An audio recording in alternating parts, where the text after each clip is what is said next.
کہ تو قرآن کی 26 آیتوں کو نکالنے کی بات کرتا تھا، تیری اولاد نے تجھے نکال دیا، تیری بیوی تک نے تجھے نکال دیا، تیرے رشتہ داروں نے بھی تجھے نکال دیا۔ یہ اللہ کی وہ مار ہے جو اوپر سے تیری اوپر پڑی ہے، اور انشاءاللہ کہو زور سے انشاءاللہ ایک دن تو اسی طریقے سے دنیا سے بھی نکلے گا، اور جہنم تیرا مقدر بن چکی ہے۔ کہو انشاءاللہ انشاءاللہ۔ قرآن پر حرف رہ کیا گیا؟ قرآن پر اعتراض رہ کیا گیا؟ اور سنو، اس کمینے انسان نے قرآن پر یہ اعتراض نہیں کیا، اس نے 3 خلیفہ کا نام لیا۔ اس نے کیا کہا کہ ابو بکر نے، عمر نے اور حضرت عثمان نے، ان تینوں نے وہ 26 آیتیں اس میں داخل کر دیں جو اللہ نے اتاری نہیں تھی، ان لوگوں نے اس میں گھسا دی جو قرآن کا حصہ نہیں ہے۔ اب ہے بہروپیے، اب ہے سرکار کے ہڈیوں پہ پلنے والے دیشی کتے، یہ جملے بولے جا سکتے ہیں۔ میرے اوپر مقدمہ نہیں چلے گا، میں کسی کا نام ہی نہیں لے رہا ہوں۔ ابے دیشی کتے، 3 صحابیوں نے جب اس کو داخل کر دیا تھا تو چوتھے خلیفہ حضرت علی تھے کہ نہیں؟ تو ہی تو ان کو سب سے بڑا مانتا ہے، تو جب علی کی حکومت آئی تو علی نے ان 26 آیتوں کو کیوں نہیں نکالا؟ اگر مسلمان مجرم ہوئے تو تیری نظر میں تو علی بھی مجرم ہوئے، جب وہ خلیفہ بنے، پاور ان کے پاس آ گیا، طاقت ان کے پاس آ گئی، تو ان کو نکالنا چاہیے تھی نا، تو انہوں نے کیوں نہیں نکالا؟ اس کا مطلب جن آیتوں کو علی نے خلیفہ بننے کے بعد نہیں نکالا، تو ان آیتوں کو تو نکالے گا، تیرا مولا علی نہیں نکال سکا، تو یہ بیچارے پیشاب کر کے اور لیٹرین کر کے جو دھونے کی تمیز نہیں جانتے، یہ نکالیں گے، یہ قرآن کی 26 آیتوں کو نکالیں گے۔ تو بھونکتا رہے کتوں کی طرح، کچھ نہیں ہونا۔ قرآن اپنی اصلی شکل میں باقی رہے گا، قیامت کی صبح تک باقی رہے گا، اس لیے کہ اس کو سرکار کی طرف سے ڈالی گئی ہڈیوں پہ پلنے والے کتوں نے نہیں نازل کیا، اس کو نازل کرنے والی ذات اللہ کی ہے۔ انا نحن نزلنا الذکر وانا لہ لحافظون، ہم ہی نے اس قرآن کریم کو اتارا ہے اور ہم ہی اس کی حفاظت کریں گے۔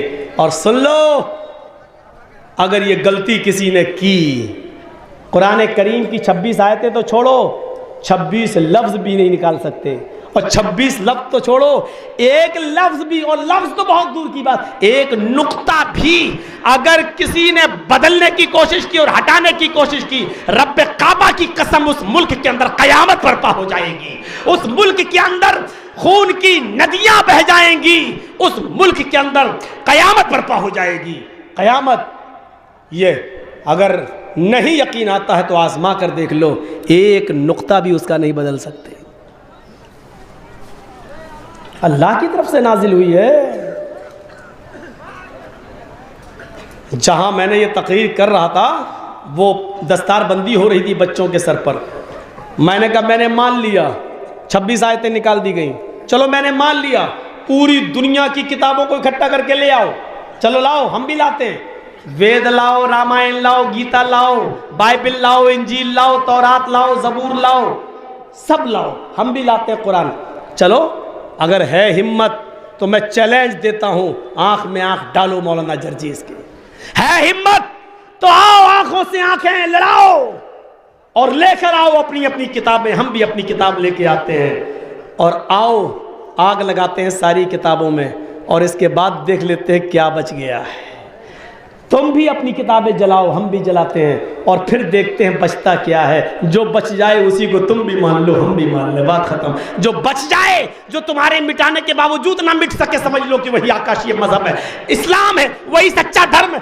آؤ اس بات پر فیصلہ کر لو، ہمیں معلوم ہے یہ فیصلہ نہ تم کرو گے نہ تمہارے بڑے، نہ اس کو سفید کپڑے پہننے والے کریں گے نہ بھگوا دھاری، اس چیلنج کو کوئی قبول نہیں کر پائے گا۔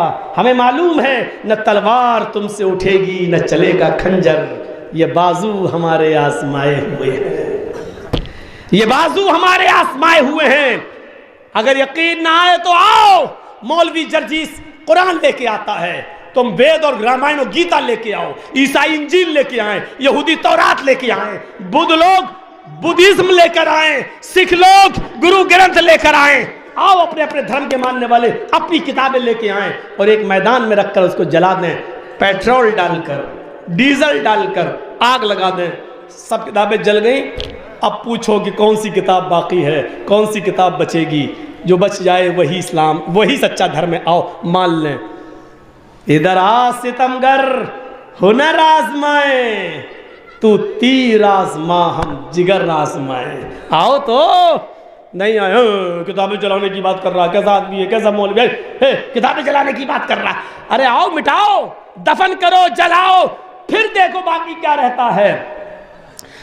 तौरात जल जाएगी, कोई यहूदी उसको दोबारा लिखने की ताकत नहीं रखता। इंजील जल जाएगी, दोबारा वो लिखी नहीं जा सकती है, दोबारा वजूद में नहीं आ सकती।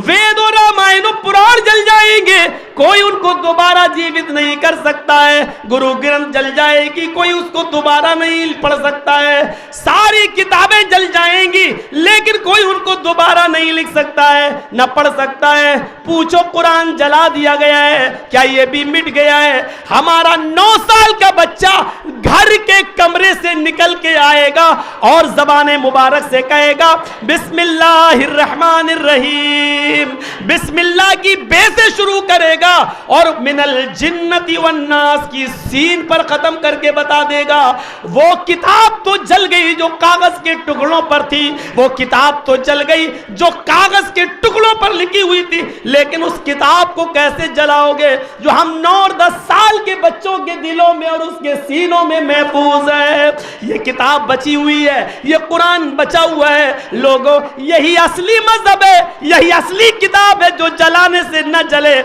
मिटाने से न मिटे, दफनाने से दफन न हो, जो अमर हो, जो कभी मर नहीं सकती, मिट नहीं सकती, वही तो सच्ची होती है, वही तो सच्चा मजहब है। मेरे भाइयों, ये किताब है, इसको ये भौंकने वाले कुत्ते क्या मिटाएंगे? इसको इससे पहले भी भौंकने वाले बहुत आए, मिट गए नामियों के निशान कैसे कैसे। ये जमीन खा गई, बहुत से ऐसे कुत्तों को दफना गई, लेकिन कोई कुछ नहीं कर सका। तुम क्या करोगे मेरे भाइयों? यही कुरान है जिसको मिटाने के लिए, बल्कि साहिब कुरान ही को मिटाने के लिए उमर फारूक निकले थे। वो कहते थे आज कुरान का नामो निशान मिटा दूंगा, बल्कि कुरान जिस पर उतरता है उसी का नामो निशान मिटा दूंगा। लेकिन कुरान की चंद आयतें उनके कानों में जाती हैं तो दिल की दुनिया बदल जाती है, दिल की दुनिया बदल जाती है मेरे भाइयों। और वो जो कुरान साहिब कुरान को मिटाने गए थे,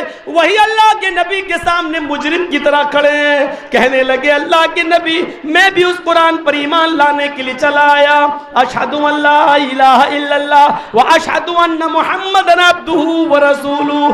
अल्लाह के नबी सल्लल्लाहु अलैहि वसल्लम इतना खुश हुए, इतना खुश हुए जिस दिन उमर इस्लाम लाए। ये नारे तकबीर जो लगता है, अल्लाहु अकबर जिस पर आवाज़ें हम देते हैं, ये अभी तक बंद था।